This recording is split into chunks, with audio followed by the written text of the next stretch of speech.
This year is my 13th year of Catholic school, and during those 13 years, I have had many teachers who were trying to be encouraging to our class tell us that there's no such thing as a dumb question.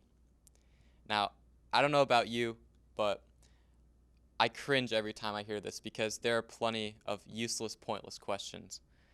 And during the college admissions process this year, I have been asked about 12 times, what is one word to describe yourself? Now, after about the fifth or sixth time of not having an answer, I had to come up with an answer. And to tell you why that word is initiative, I need to take you back to kindergarten. Now, first of all, are there a lot of Green Bay Packers fans in this crowd? Yeah, so I know I'm going to offend all of you, including Braden LePan, when I say that my kindergarten teacher, Miss Pellner, is the biggest, most passionate Green Bay Packers fan that I've ever met in my life. And the reason that this is important is because one particular day in kindergarten was the Friday before the Colts were to play the Packers. And being from Indiana, there were a lot of Colts fans in our class. And so the rivalry was already brewing between our teacher and our class. And for me, I was not going to let this opportunity go to waste, of course. And so I rallied my class together and I said, we're going to bet Miss Pellner on this game. And we're going to win a box of donuts for the entire class on Monday. Surprisingly, Miss Pellner was very enthusiastic about our spirit and even more enthusiastic about introducing sports gambling to her kindergarten class. Needless to say, the following Monday, we had donuts for the entire class. And in that moment, I was really encouraged to embrace initiative, even if it meant that I had to bring people along with me to bring into reality the ideas that came into my head. And so as I started to grow up, this idea of bringing to reality those things which I wanted to achieve was really there in me and was something that I really loved to do. And so when I had got to St. Jude for grade school, I was really close to the parish environment, which really helped me in doing this. I was so close to the parish, in fact, that my parents always told me that they were going to buy me a zip line for my birthday when I was younger. And the reason they wanted to do this was because my front bedroom window looked directly down at the beautiful front historic steps of St. Jude. And so they said that if they got me this zip line, I could wake up 2 minutes before school started. I could open my bedroom window and zip line down into my shoes waiting at the bottom. Now, I was not very enthusiastic about this and was thankful that it never happened, but that proximity to the parish allowed me to be really engaged in those things that I wanted to do. And so aside from just school, I started also to get really involved in music. I decided one day that I wanted to learn to play the piano. And so eventually the music director at St. Jude got wind of it, and he met with me, and he was really encouraging to me. And he was excited not only that I had a creative outlet, but he was excited because he wanted to let me use the beautiful grand piano at St. Jude, which would be any kid's dream to play on as an instrument. And so he told me, I will open up the parish for you so that you can come and play anytime you want, because all you have to do is walk across the street. Now, this was extremely encouraging to me and was very nice of him. But I don't know what music director is allowed to open up a church to a 12-year-old, where he would, of course, play only traditional Catholic hymns the entire time. And, of course, not the type of music that he wanted to play as a 12-year-old. And so the story we'll go with is that traditional Catholic hymns are the only things that were played on that piano, maybe. But needless to say, that embrace of going above and beyond what his job was supposed to mean to encourage one of the kids of his parish was the type of environment that was still there, not only at St. Jude, but also when I got to Dwenger. And so because of those who are here, I quickly found myself in positions of leadership and very active in exploring those things which I wanted to do. But this was something that I really loved. And when I got to Dwenger, this embrace of student initiative was something that was still here. On the tennis team, which was the first opportunity for leadership that I had, after my freshman season, my coach told me that I could take over as the team captain. Of course, this was something I was really excited for.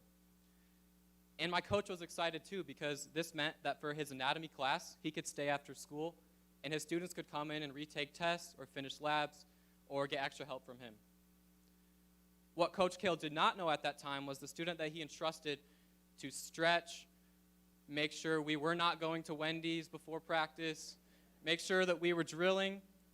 What he did not know was that those 20 to 25 minutes before he got there were the best times of our lives during the season. And he was so shocked when we got to matches when our freshmen did not know the pre-warm-up stretches. I don't think he ever figured it out, but our favorite game, Mean Feed, was most of the time what was played during those 20 to 25 minutes. But I quickly learned that I loved to embrace those around me and to be a leader among my peers.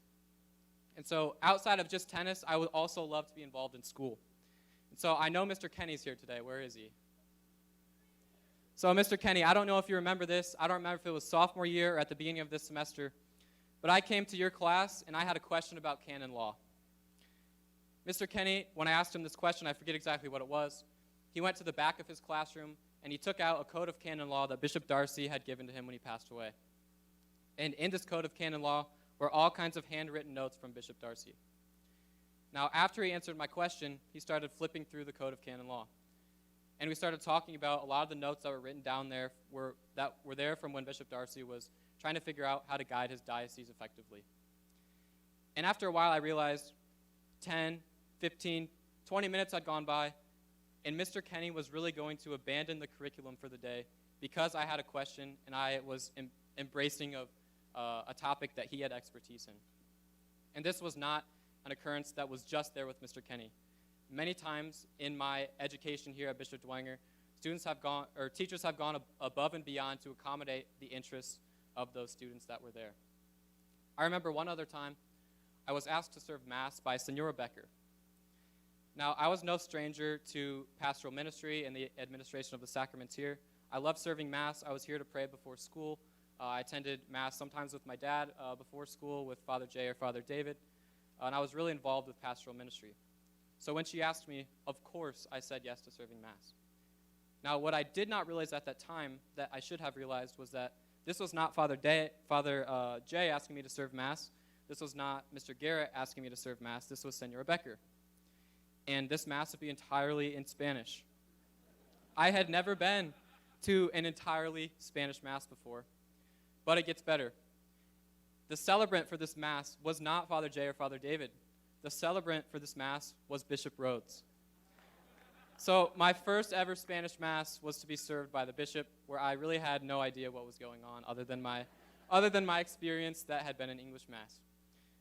But when the time came, this was one of the most beautiful and most unique Masses I've ever been to. And it was one of the experiences that I will never forget. And eventually, after all this, high school started to come to an end. And it was time to start thinking about graduation. And during this time, I was informed that I would graduate third in the class. And this was something that I was really excited about. But I was not just excited that I had graduated in the top 10. I was excited because I had graduated third and not first or second. Because everyone knows that if you graduate valedictorian or salutatorian, you will be giving a speech at graduation. 2 weeks later, Mrs. Burns emailed me to come down to her office and inform me that I was selected as this year's Saints Live student speaker.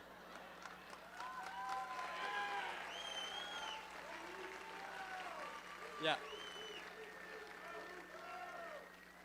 Now, on top of that, during those 2 weeks, my friend Ben Hoffman, who I believe is here, I had been heckling him every day in class because he's the salutatorian and how to give a speech.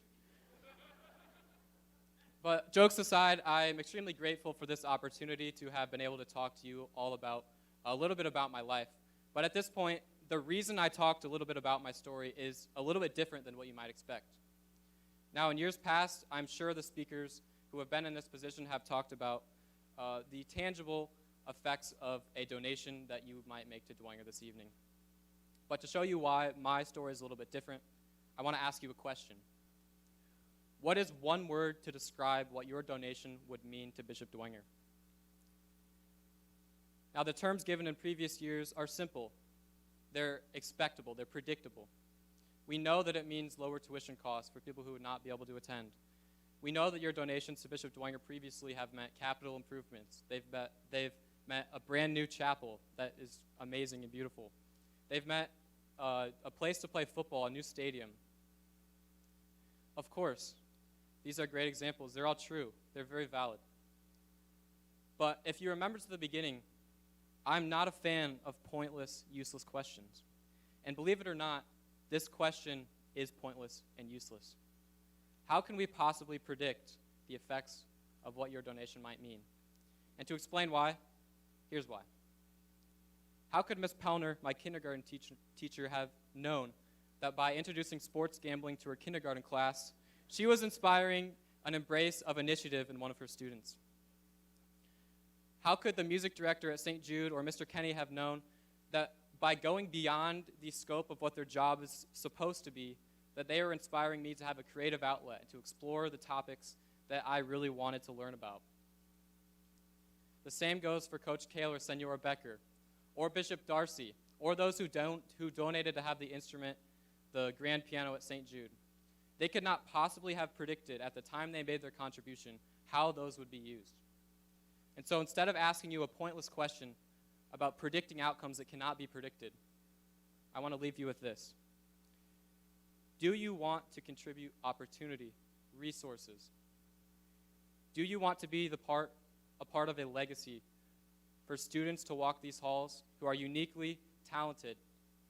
They're self-motivated. Do you want to contribute to their legacy for the next 1, 2, or 5 decades? Thank you very much.